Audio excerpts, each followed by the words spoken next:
Pulp Alley has a supplement called Pulp Gadgets, Guns and Vehicles, and this covers really everything that you need to know.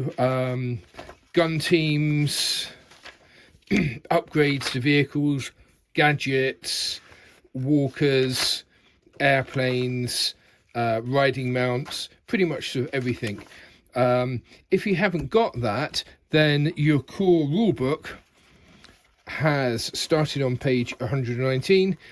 That has the basic rules for vehicles too, but no rules for chariots.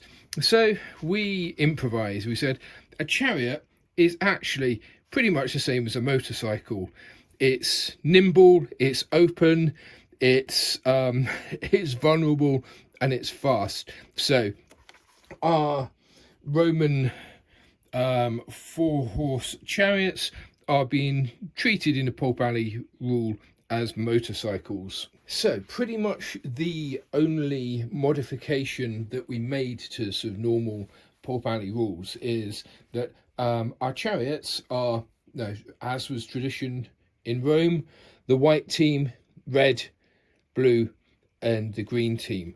And because each player really only has one character to activate, the normal activation sequence seemed like it would give too much advantage to the director.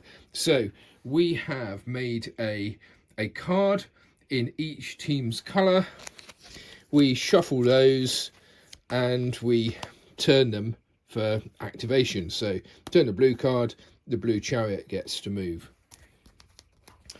We decided to make it a bit more interesting that the charioteers would start from a standing start. So we have the chariot drivers set up about 6 inches behind the chariots. So on their first activation, they would move 6 inches and then sort of jumping up onto the chariot behind 4 highly strung horses waiting for the off is possibly going to be perilous. So we turn a normal Pulp Alley fortune card and we attempt the peril. If you pass it, then you're on board and you're ready to go. That figure goes to one side and we're off. Go the greens. If you fail, obviously you take a health check and possibly start off wounded. A vehicle has two ways that it moves. Now, one is cruising. So a cruising move is 8 inches in a straight line with no deviation, just straight ahead.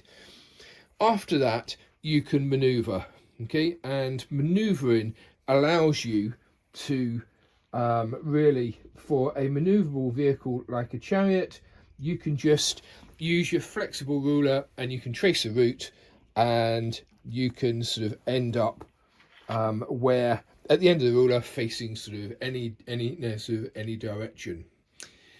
Because these are maneuverable, nimble vehicles, you can choose to either take your action first and then move, or to move and then take your action. On our battle map, we have some areas which are a dark colour, so we said that this is difficult terrain.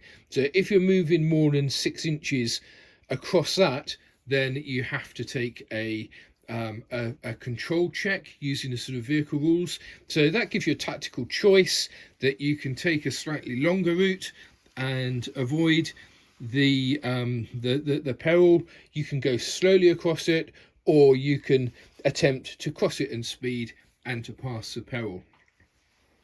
So we decided that for combat, because there's always going to be some sort of interference of one chariot to another, that basically you're going to be throwing something from one chariot to another, and we said that the range of that for a shoot attack is going to be 3 inches, which is the range of a Pulp Alley 3-inch burst. So if you've got that distance or less between two chariots, you can do a shooting attempt.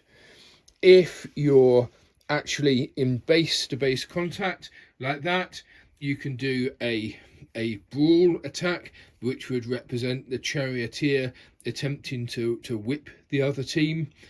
And obviously, if you end up colliding with a chariot, then you would need to take a control check. And basically, that is how it works.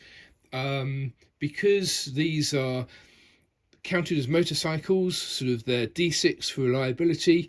If you fail a control check, they are probably going to end up as matchwood. So typically, in the games that we ran at Tabletop, it was only really two chariots on average that sort of made it to the end of the track. But it depends how risk adverse you are in your charioteering.